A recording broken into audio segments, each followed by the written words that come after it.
बिस्मिल्लाहिर्रहमानिर्रहीम। उम्मीद करती हूँ आप लोग खैरियत से होंगे। आज की वीडियो में आप लोगों के साथ काफ़ी ज़्यादा फरमाइश आई थी मुझे कि 12 से 13 साल की बच्ची की आप एक जो है वो ट्राउज़र की कटिंग और स्टिचिंग की वीडियो शेयर कर दें। तो मैं पैंट ट्राउज़र की कटिंग और स्टिचिंग की वीडियो शेयर कर रही हूँ। तो ये फ्रंट पार्ट मैंने इसको बिछाया हुआ है। सबसे पहले हम फ्रंट पार्ट की कटिंग कर लेंगे। तो यहाँ पर देखें 14 इंच जो है वो मैंने इसकी विड्थ ली है फ्रंट पार्ट की डबल फोल्ड करने के बाद। ठीक है, फिर उसके बाद हम 2 इंच सबसे पहले ऊपर एक निशान लगा लेंगे जो कि हम इलास्टिक के लिए लगाएंगे। बहुत आसान और बहुत ही ईज़ी तरीके से मैं आपको बता रही हूँ ताकि इजीली मेरी जो बिल्कुल बिगनर्स बहन है ना वो फटाफट बस उठाएं, इंचेस टेप और ट्राउज़र का फैब्रिक लें और फटाफट कटिंग करके स्टिचिंग कर लें। तो ये चैनल मैंने बनाया ही आप लोगों के बच्चियों के ड्रेसेस की कटिंग स्टिचिंग के लिए है। तो आप लोग फरमाइश कर लिया करें और मैं ज़रूर पूरी किया करूँगी। अब यहाँ पर मैंने 2 इंच निशान लगा लिया, फिर उसके नीचे से हमने लेंथ का ट्राउज़र की निशान लगाना है। तो लेंथ रख रही हूँ मैं बिल्कुल तैयार 35 इंच और इसमें हम प्लस 2 इंच डाल देंगे जो कि हम इसको मार्जिन के लिए ले रहे हैं, जो कि हम फोल्ड कर देंगे। लेकिन बाद में बैक पार्ट मेरे पास लेंथ में कम बचेगा तो मैं ये 2 इंच कट कर दूंगी और फिर उसके बाद में इसमें 2 इंच का फैब्रिक अलग से बाद में अटैच करूंगी। ठीक है, तो आपके पास फैब्रिक ज्यादा हो तो आप लोग पहले से ही 2 इंच ज्यादा रख लीजिएगा। ठीक है, उसके बाद अब यहाँ पर देखिए क्रॉच का हम निशान लगा रहे हैं 11 इंच और वेस्ट लाइन भी इसकी रखेंगे हम 11 इंच। ये देखें इस तरह से और इसको एक बॉक्स बना लेंगे। जो भी आपने लेंथ का जब भी निशान लगाना है ना तो 2 इंच इलास्टिक का लगाने के बाद या 2.5 इंच इलास्टिक का निशान लगाने के बाद आपने लेंथ रखनी है, क्योंकि वो हमारा मार्जिन फैब्रिक फोल्ड में चला जाता है। अब ये बॉक्स की मैंने शक्ल दे ली है। बॉक्स की शक्ल देने के बाद अब 2 इंच मैं यहाँ पर क्रॉच का एक और गहरा निशान लगाऊंगी जो कि हम ये आसन वाली साइड से क्रॉच वाली साइड से रखेंगे। इस तरह से हमने 1 इंच ऊपर इस तरह से रखना है, बिल्कुल सेंटर से मिलाकर यहाँ से मैंने राउंड कर लेना है। ये देखिए राउंड किया, फिर मैंने आपको दिखाया कि 1 इंच ही ये हुआ है। अब उसके बाद जितनी उसको निशान एक्स्ट्रा लगाने के बाद जो हमारे पास चौड़ाई बनती है ना वो बनती है 13 इंच। 11 इंच रखी थी हमने क्रॉच और उसके बाद वेस्ट लाइन और फिर हमने उसमें 2 इंच एक्स्ट्रा हमने ऐड किया। 13 इंच का जो हाफ बनता है 6.5 इंच, तो आपने उस पे निशान लगाना है। जो भी आपका निशान बनेगा ना उसका हाफ पे सेंटर लाइन पे आपने निशान लगाना है।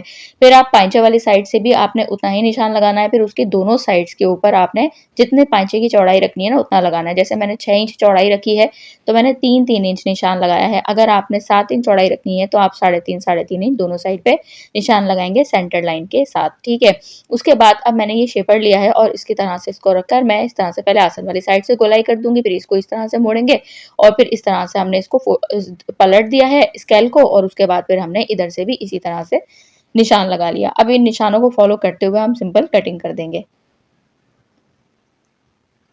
ये देखें इस तरह से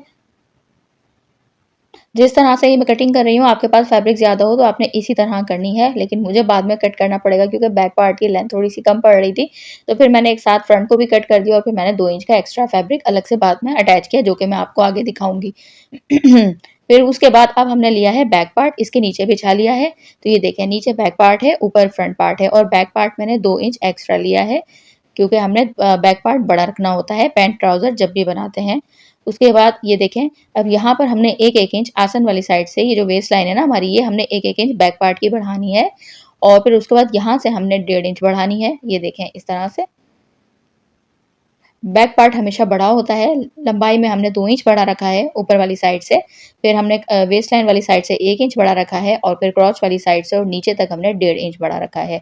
अब इस तरह से उन निशानों को हम फॉलो करते हुए इस तरह कटिंग कर देंगे। ये देखें इस तरह से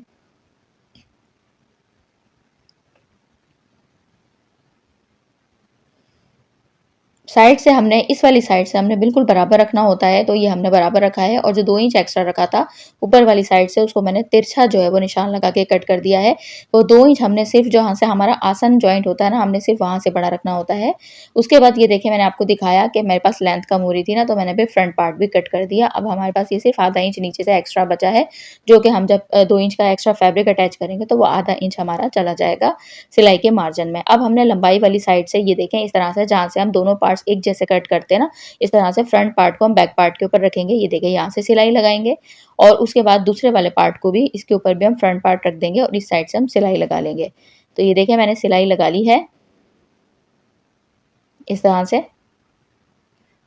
उसके बाद अब आपने क्या करना है कि जब हमने सिलाई हम लगा लेंगे तो लगाने के बाद अब आपने अगर आपके पास एक्स्ट्रा फैब्रिक अटैच हुआ है ठीक है, तो ये देखें, अगर आपके पास जैसे मैंने आपको बताया 2 इंच आपने एक्स्ट्रा रखा हुआ ही है, तो आप डायरेक्ट यहाँ से सिलाई कर देंगे, ठीक है। लेकिन मेरे पास ये देखें, इस तरह से मैंने ये एक्स्ट्रा फैब्रिक को कट कर दिया था ना, क्योंकि मैंने आपको शुरू में बताया 2-3 बार बताया कि बैक पार्ट की लेंथ कम हो रही थी, तो आपने वरना इस तरह से अटैच कर देना है। लेकिन अब मुझे अलग से अटैच करना है, अगर आपके पास भी इस तरह का इशू हो तो फिर आपने इस तरह से करना है। मैंने फिर ज़िग-ज़ैग लेस भी लगा ली, और लेस लगाने के बाद सबसे पहले लेस रख के सिलाई करूँगी, साथ ही साथ में इसके वो एक्स्ट्रा फैब्रिक जो लिया है वो मैंने हाफ इंच अंदर की तरफ फोल्ड करते हुए डायरेक्ट इसके ऊपर हम एक साथ सिलाई लगा लेंगे। तो ये देखें, मैंने एक साथ सिलाई लगा ली है, और अब हमने इसको फोल्ड नहीं करना है, अब हमने यहाँ से फोल्ड करके सिलाई लगानी है। अभी वो 2 इंच अंदर की तरफ फोल्ड नहीं करना है। ब्रांडेड तरीका यही होता है, जितने भी आप ब्रांड्स के ट्राउजर देखेंगे तो ये होता है। ये थोड़ा मुश्किल लगता है, लेकिन ये बहुत आसान होता है। सिर्फ आपने इसको अच्छे से पहले आयरन कर लेना है। ये देखें, इस तरह से अंदर फोल्ड करती जाऊंगी। पहले मैंने इसमें फिटिंग की सिलाई लगा ली, और उसके बाद अब इसको आराम से हम फोल्ड करते जाएंगे। इसको अच्छे से आप आयरन कर लेंगे तो बहुत आसानी से सिर्फ आपको एक सिलाई लगानी होगी और आपका बॉटम तैयार हो जाएगा। तो ये देखें, मैंने कर लिया है। अब हमने क्या करना है, ऊपर वाले पार्ट को लेना है। अब इसमें हमने फ्रंट पार्ट इस तरह से खोलना है। ये देखें, हमने इस तरह से एक पार्ट खोल लेना है। अब फ्रंट के सामने हम फ्रंट जोड़ेंगे और बैक के सामने हम बैक जोड़ेंगे, क्योंकि बैक हमने 2 इंच बड़ा रखा हुआ है। तो ये देखें, ये हमारे पास फ्रंट है। अब यहाँ से हम सिलाई लगाते हुए जाएंगे। ये देखें, इस तरह से। इसमें आपने ख्याल रखना है कि जो हमारी क्रॉच वाली सिलाई होती है ना, ये जो फिटिंग की सिलाई है, ये एक दूसरे के बिल्कुल सामने आनी चाहिए। अब ये देखें, बिल्कुल सामने आई है। और उसके बाद अब आपने इसी तरह से पूरा घुमाते हुए लेके जाना है, और फिर बैक पार्ट हम एक दूसरे के साथ, फिर हमने फ्रंट से शुरू की है और बैक पे ख़त्म की है। ये देखें, इस तरह से हम सिलाई लगाएंगे। बैक बिल्कुल बराबर आ गया है। ये देखें, सिलाई मैंने लगा ली है। और इस तरह से, ये पता है आपको, ब्रांडेड तरीका होता है। जितने भी आप ब्रांड्स के ट्राउजर देखेंगे तो ज़्यादातर इसी तरह होता है। लेंथ हम पहले लेंथ वाली साइड से जोड़ते हैं, फिर हम नीचे वाली साइड से फिटिंग कर लेते हैं, और आसन हम सबसे लास्ट में जोड़ते हैं, ठीक है। फिर उसके बाद अब यहाँ पर 2 इंच जो हमने इलास्टिक के लिए एक्स्ट्रा रखा था, उसको इस तरह से हम फोल्ड करके सिलाई लगा देंगे। सेंटर में हम 1 इंच का होल छोड़ देंगे इलास्टिक के लिए, 1 से 1.5 इंच का आप छोड़ दें।